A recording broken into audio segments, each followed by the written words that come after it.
पढ़ने वाले हैं। इसमें मतलब पेरेंटिंग से रिलेटेड बातें बताई गई हैं। अब बीच बीच में प्लीज अब हंसाने की कोशिश मत कीजिएगा, जो भी है जैसा भी है चाणक्य जी की बात सुन लीजिए।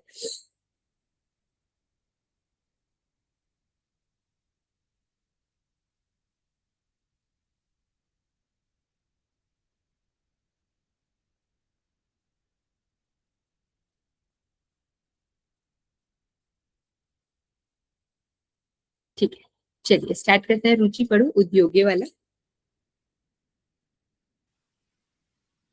उद्योगी नास्ति दारिद्र्य जप्तो नास्ति पातकम मौन च कलेहु नास्ति नास्ति जागृते भयम। उद्योग अर्थात पुरुषार्थ करने वाला व्यक्ति दरिद्र नहीं हो सकता। प्रभु का नाम जपते रहने से मनुष्य पाप में लिप्त नहीं होता।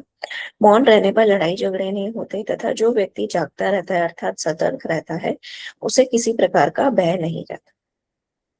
ठीक है, तो देखिए जो इंसान मतलब उद्योग करता है, बिजनेस करता है, वो जो है मतलब यहाँ पे उद्योग का मतलब ये है जो पुरुषार्थ करता है, मतलब हमेशा मेहनत करता है, वो कभी गरीब नहीं रह सकता।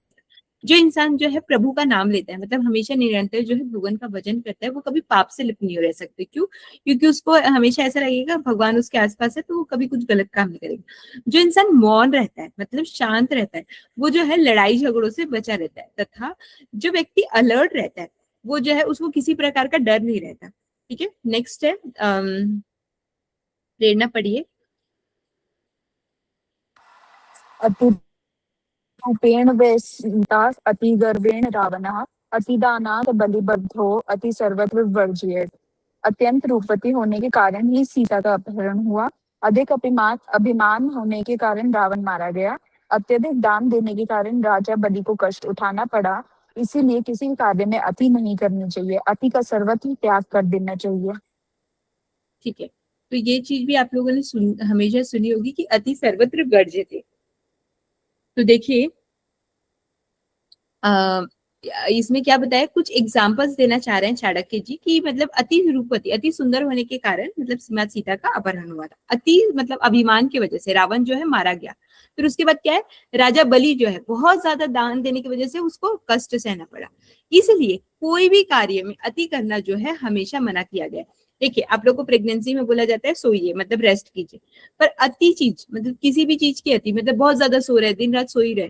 अब ये उनको नहीं बोल रही हूँ जिनको दिन भर बेड रेस्ट मिला है, नॉर्मल जो है मतलब दिन रात सो ही रहे तो आलस होगा।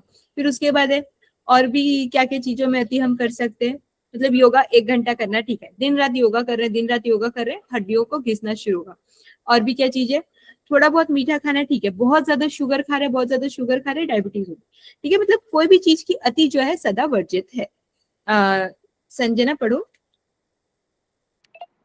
को हि भारम समर्थाना हि दूरम व्यवसायिनां को विदेशी संविधानाः कः परः प्रियवादिनां। समर्थ अथवा शक्तिशाली लोग के लिए कोई भी कार्य कठिन नहीं होता। व्यापारियों के लिए भी कोई स्थान दूर नहीं। पढ़े लिखे विद्वान व्यक्तियों के लिए कोई भी स्थान विदेश नहीं। इसी प्रकार जो मधुर भाषी है उनके लिए कोई पराया नहीं। ठीक है, तो देखिए जो इंसान समर्थ है, मतलब जिसके अंदर खुद के अंदर जिस इंसान को खुद पे विश्वास है, वो इंसान जो है उसके लिए कोई कार्य कठिन नहीं। मतलब वो उसको कोई भी कार्य, कोई भी टास्क दे दीजिए, वो सोचेगा कि हाँ मैं कर सकता हूँ, क्योंकि उसको खुद पे विश्वास है, उसको खुद की कैपेसिटी पे विश्वास है। जो इंसान व्यापारी है, मतलब बिजनेस वाला है, उसके लिए कोई स्थान दूर नहीं है, वो कहीं पे भी कोई भी चीज पहुंचा सकता है। क्यों? क्योंकि उसको पता है कि इससे अर्निंग होगी। पढ़े लिखे इंसान के लिए कोई भी स्थान जो है विदेश नहीं। पहले टाइम पे क्या होता था कि यहाँ जाएंगे तो कैसे रहेंगे, हमें सिर्फ यही लैंग्वेज आती है। मतलब मोस्टली लोगों को उनकी खुद की नेटिव लैंग्वेज आती थी, दूसरी लैंग्वेज नहीं आती थी। पर आज के टाइम पे लोग पढ़ लिख रहे हैं, इसलिए कोई भी इंसान जो है कहीं भी जाके सेटल हो जा रहा है और आराम से रह रहा है। उसके लिए कोई मतलब ऐसी बात नहीं है कि यहाँ कैसे रह रहा है। कोई इंसान मधुर भाषी है, उसके लिए कोई पराया नहीं, क्योंकि वो हर इंसान को अपना बना लेता है, दादा ताऊ चाचा ऐसा बोल के। नेक्स्ट है चिताली पढ़िए।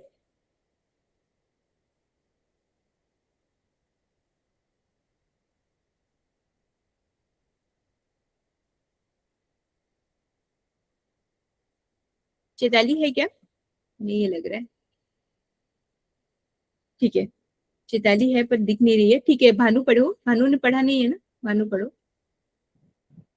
एक नापी सुवृक्षणे वृक्षेण पुष्पितेन सुगंधिना वासितम तद्वनम सर्वम सुपुत्रेण कुलम तथा। जिस प्रकार सुगंधित फूलों से लता हुआ एक ही वृक्ष सारे जंगल को सुगंध से भर देता है, उसी प्रकार सुपुत्र से सारे वंश की शोभा बढ़ती है, प्रशंसा होती है। तो देखिए जैसे क्या बोल रहे हैं यहाँ पे कि एक सुंदर सा, अगर आप अपने घर की बात करें, एक पेड़ है जो एकदम फूलों से लदा है, उसकी खुशबू से सारा घर जो है जगनमगन, मतलब खुशबू होना शुरू कर देता है। वैसे ही यहाँ पे जंगल का एग्जाम्पल है कि एक फूलों से लदा हुआ पेड़ से पूरा जंगल जो है खुशबूदार हो जाता है। वैसे ही एक सुपुत्र मतलब एक अच्छा पुत्र या पुत्री जो है पूरे घर की शोभा बढ़ा देती है, पूरे प्रशंसा को बढ़ा देती है। अब इसी के अपोजिट में देखिए क्या होता है। हिनायत पढ़िएगा। एकंचुष वृक्षेण दहामाने वहिना दहाते तंदना सर्वकुपेत्रन कुल कुल तथा। जिस प्रकार एक ही सूखे वृक्ष में आग लगने से सारा जंगल जलकर राख हो जाता है, उसी प्रकार एक मूर्ख और कुपुत्र सारे कुल को नष्ट कर देता है। ठीक है, तो अब यहाँ पे उसका अपोजिट बताया है कि एक मतलब जब सूखा पेड़ जो है पूरे जंगल को जला के राख कर सकता है। ठीक है, वैसा ही अगर एक गलत पुत्र या मतलब एक गलत बच्चा जो है हमारे घर में आता है, तो वो हमारे पूरे कुल को नष्ट कर सकता है उसकी मतलब बदमाशियों से, उसकी गलतियों से। जैसे दुर्योधन का एग्जाम्पल इन्होंने दिया है कि दुर्योधन की वजह से ही कौरवों का नाश हुआ था। लंकापति रावण भी इसी श्रेणी में आते हैं। मतलब अच्छे पुत्र की वजह से आप अपने पूरे कुल का ये उद्धार कर सकते हैं, और उसी में बुरे पुत्र की वजह से ऐसा हो सकता है। नेक्स्ट है सौम्या, पढ़िए 16th वाला। एकेनापि सुपुत्रेण विद्यायुक्तेन साधुना आह्लादितं कुलं सर्वं यथा चंद्रे सर्वरि। एक ही पुत्र यदि विद्वान और अच्छे स्वभाव वाला हो तो उससे परिवार की को उसी प्रकार खुशी होती है जिस प्रकार एक चंद्रमा के उत्पन्न होने पर काली रात चांदनी में खिल उठती है।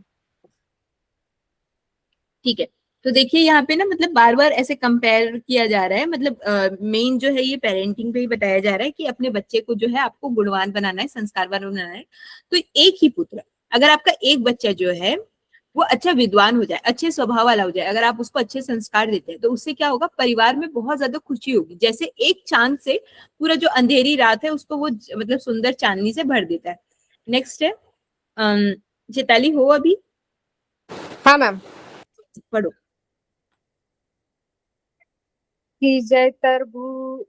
भूभि पुत्र शोक संतापकारक वर्मेक कुलमालंबी यत्र विश्राम्यते कुलम। दुख देने वाले हृदय को जलाने वाले बहुत से पुत्रों के उत्पन्न होने से क्या लाभ। कुल को सहारा देने वाला एक ही पुत्र श्रेष्ठ होता है, उसको उसके आश्रय में पूरा कुल सुख भोगता है।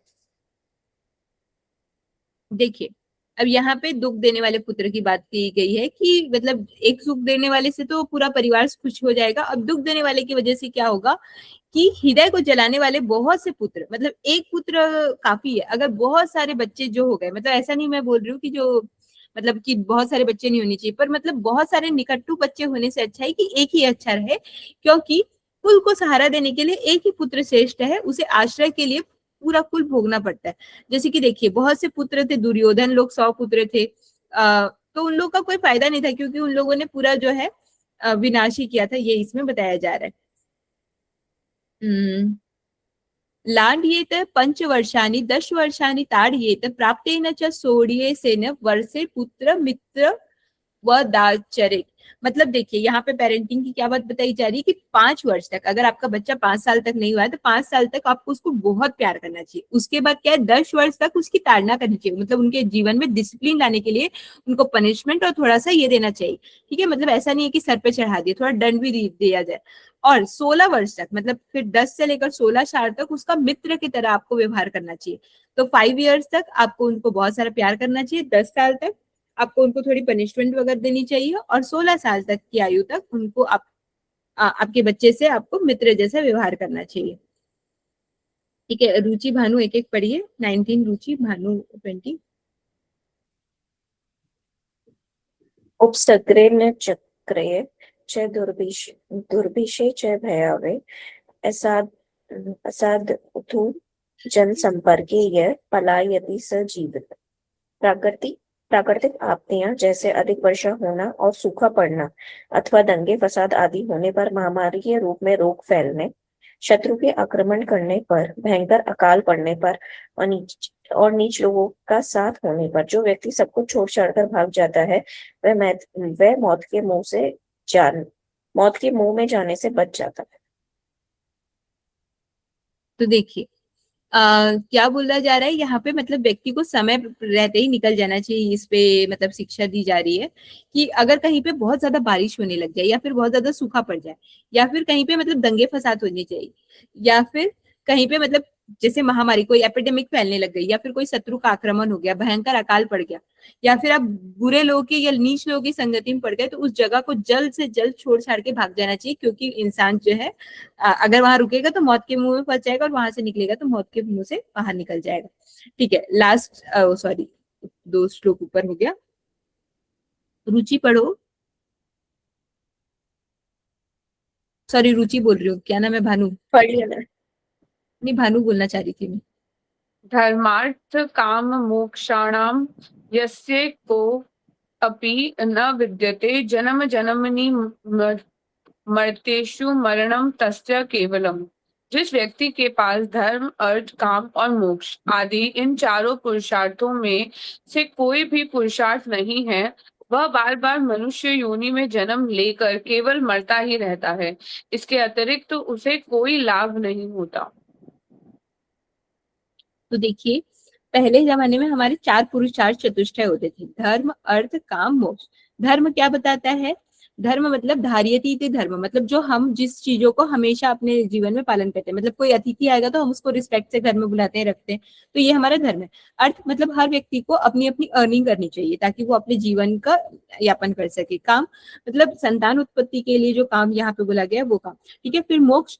मोक्ष यानी मतलब आप यहीं पे बैठे बैठे ही संयम, मतलब सुख अच्छी चीजें लग रही है तो भी आप संयम में है, बुरा कुछ लग रहा है तो भी आप न्यूट्रल, मतलब आप यहाँ बैठे बैठे ही मोक्ष को धारण किए हुए। ये 4 पुरुषार्थ अगर किसी के जीवन में नहीं है तो वो इंसान जो है मनुष्य की योनि में भी कुछ पशु के समान है, मतलब वो बार बार मरते रहते हैं क्योंकि उसके अतिरिक्त उसका कोई लाभ नहीं होता। लास्ट है, प्रेरणा पढ़िए। मूर्खा यत्र न पूज्यन्ते धान्यम यत्र सुसज्जितम दंपत्ये कलहो नास्ति तत्र श्रिये स्वयमागता। जहाँ मूर्खों की पूजा नहीं होती, जहाँ अन्न आदि काफी मात्रा में इकट्ठे रहते हैं, जहाँ पति पत्नी में किसी प्रकार की कलह लड़ाई झगड़ा नहीं, ऐसे स्थान पर लक्ष्मी स्वयं आकर निवास करने लगती है। ठीक है, तो जहाँ पे मतलब जो गलत करते हैं उनको मतलब सर पे नहीं चढ़ाया जाता, उनको जो है थोड़ा सा डांट फटकार कर मतलब उनकी रिस्पेक्ट नहीं की जाती। वहां पे जो है अन्न मतलब धन, अन्न धन धान संपत्ति मतलब बहुत ज्यादा इकट्ठा होता है, मतलब कुछ भी झटपट डिसीजन नहीं लेते लोग, उनको समझा के रखते हैं। वहां पे जो है उनका थोड़ा अन्न जो है अच्छे सब ये होता है। और जहाँ पे मतलब पति पत्नी के बीच में अच्छे संबंध होते हैं, मतलब लड़ाई झगड़े नहीं होते, वहां पे जो है लक्ष्मी माँ स्वयं आकर निवास करती है। तो चलिए अब इस चैप्टर को समझते हैं। आप लोगों ने अभी तक क्या क्या चीजें समझी, हर इंसान एक एक पॉइंट बताएंगे कि आप लोगों ने इस चैप्टर से क्या सीखा।